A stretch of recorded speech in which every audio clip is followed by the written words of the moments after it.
doing when we were at the campground. We're all sitting at the picnic table outside the camper and tasting them. Me and Bruce and him, and Hamish is taking frantic notes as we're while you're tasting. Oh yeah, it was great. Yeah. One of the things I noticed when we were tasting them is that the honey in at least the 10 that I've tasted so far. There's this amazing honey. What kind of honey are you using? It's a mixed blend that I have mixed up for me. It's a mixture of gum and blossom honey, all Australian honeys. I'm not sure the concept because the guy I get it from mixes it for me, so he knows my honey recipe. So he just mixes all the different honeys together, and that's all of my meads use the same honey. When you say blossom, is that what we might call wildflower here? Yeah, wildflower and I like eucalypt honey as well. So it's blossom and eucalypt all mixed together. Yeah, I noticed. And they're all Australian.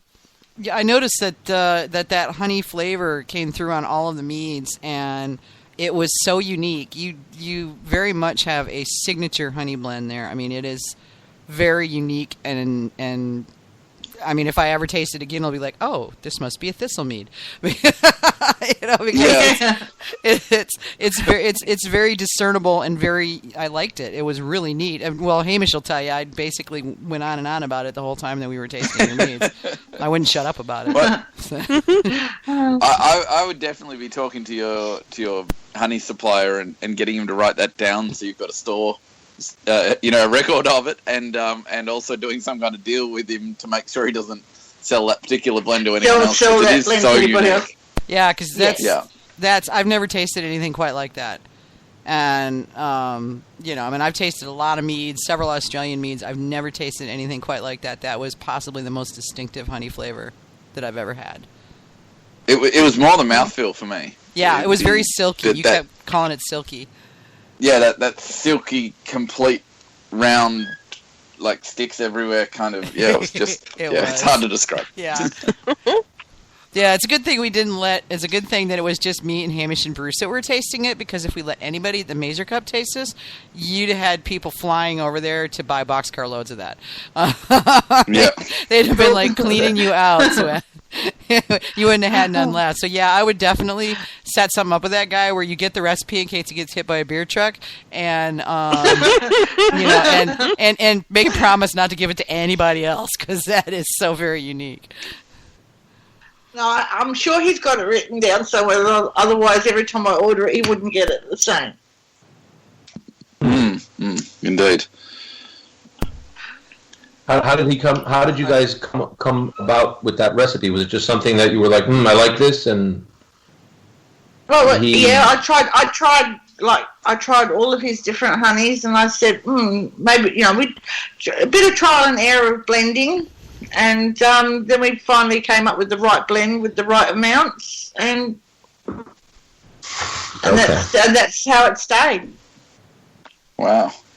So I take it was kind of I like these things about this honey and these things about these honeys and about that honey. Yeah. Wow. That's about right. You don't see that. I mean, you sometimes see meads with multiple honeys in them, but not often blended to a signature taste, which I think is it's unique, at least in my experience. No, I've tried single variety honeys, and some of them are like just a little ordinary. Yeah. For making mead. Like I had a friend of mine send me some avocado honey from Queensland, and it was like a khaki coloured, and when it brewed out, there was no flavour. So I've tried single varieties, it just didn't work. That's a good idea for anybody, I guess, who has an apiary nearby and a sympathetic beekeeper, that maybe he'll let you do that same thing. I'm sure he'll give it a shot. Yeah, for sure. Mm-hmm. Yeah. So I've tried a lot of single variety honeys and it just didn't work. So having it blended like I have, it's definitely works. And I've got the recipe. It's really interesting because, you know, like I say, that's not something you see real often. So I think it's pretty cool that you're doing that.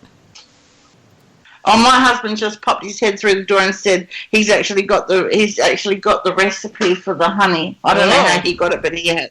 Be very, very nice to him. Don't make him angry. So you guys collaborate on the mead making? No, I haven't collaborated with anybody at all in mead making. So yeah, no. You and your palate.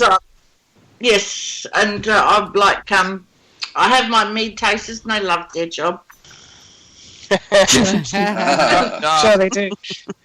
Because I do 5 litre experimental batches, and yeah, I have a group of 10 which are the border colts that I associate with, and they just love their job. They wait for the next experimental flavour. When's the next one coming? So, speaking of which, you have 15 varieties, which is a huge lineup. How do you maintain 15 different varieties? Are any of them seasonal, or do you plan on focusing on any specific few, or what's the go there? Usually some flavours come and some flavours go. It all depends how well they sell. Sometimes I'll have 15, sometimes I'll have less, because if they don't sell very well, they don't go into production for the next batch. Okay. And there's always a new flavour.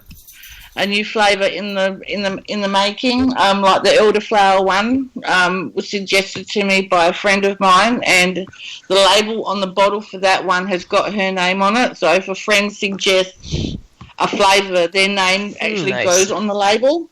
That's neat. Oh, nice. So because the elderflower one is actually called Mandy's elderflower. Because she suggested she suggested. So if any of my friends suggest a flavour, they get their name on the label.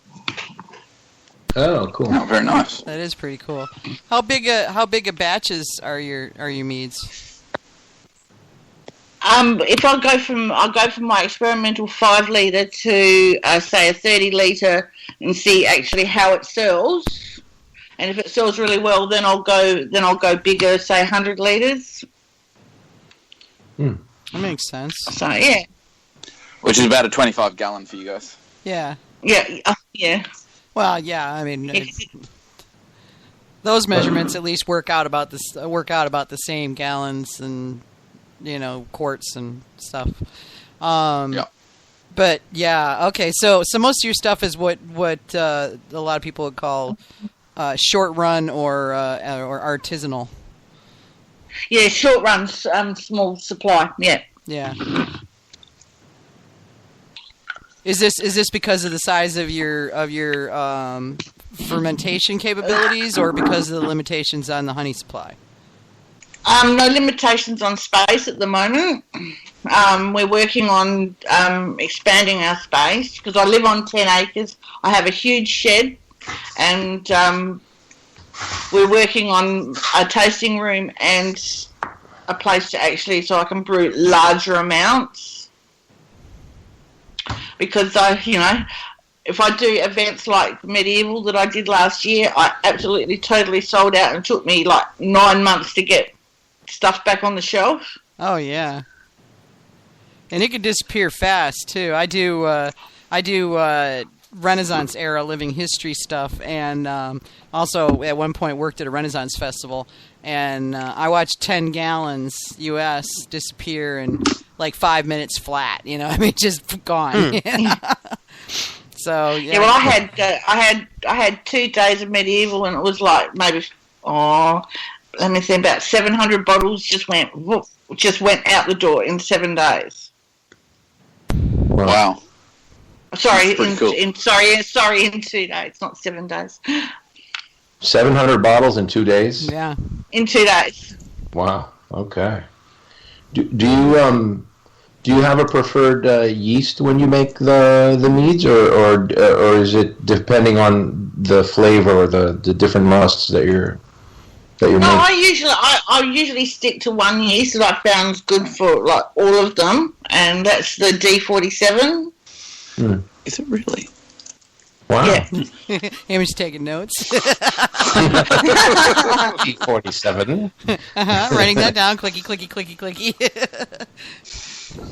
So you don't have a lot of heat issues then, doesn't D47 need kind of cool temps to behave? Yeah, well, in the summertime, like I've had them, like most of them in my house. And I've got a room in the house where I've got most of them, because we have air conditioning, so the house in summertime is usually quite cool. Okay. So they like the house, the air conditioning doesn't get switched off here in summer, so it can be nice and cool. And like in winter time, and then we have the heating in winter, and I try to keep the house at a nice even temperature during winter, so that it doesn't have a big problem with temperature. Okay. And then I suppose since I usually ask if you blend meads, but since you just used the one, I guess not. If you blend yeasts, but No, I don't. Okay. How about meads? Do you make any blends? I do a blackberry and a blueberry one, which you haven't got because that's only just gone back on the shelf. And Sounds awesome. That sounds and I call that one Blackberry Blues. Oh, nice. Cool, thanks. Yeah, that's about the only blended. That's the only blended one I do, other than the Plyman, which obviously is grape and mead. Okay. Yeah, I like your. You had some really interesting flavor combinations. We had lined up. Sorry for all the banging. I just tipped over a bottle. The ones that we had left after drinking 10 of the 15 meads that you put in these little bottles. I've got the chocolate chili, and there's gonna be people drooling as I read these off. Apricot chocolate, orange chocolate. Yep, Yeah. the orange and chocolate one's a big favourite. And then chilies. That's delicious. It is rather. and then It's a my personal favorite for names, although I haven't tasted it yet, is Turkish Delight. Yes, that's one of my best sellers. Is the Turkish I Delight. bet. I was a little bit startled by the Turkish Delight. It really tastes like Turkish Delight, but then it's backed up by chocolate, is it? Yes, it's got chocolate in it. Hamish, you'd know Fry's Turkish Delight. The chocolate bar. Big Turk.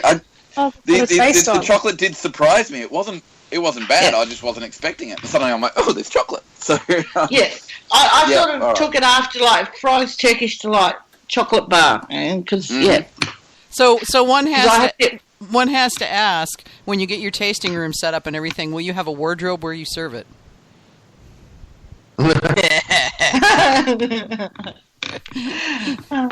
Hopefully in the next month or so I should have the tasting room set up and work from there and keep on making more and more and newer meads, different flavours. But Turkish Delight and the apricot and chocolate are my biggest sellers, and I have customers who buy it and use it as ice cream topping. I was just thinking that the Turkish Delight sounds like something that would be lovely with ice cream.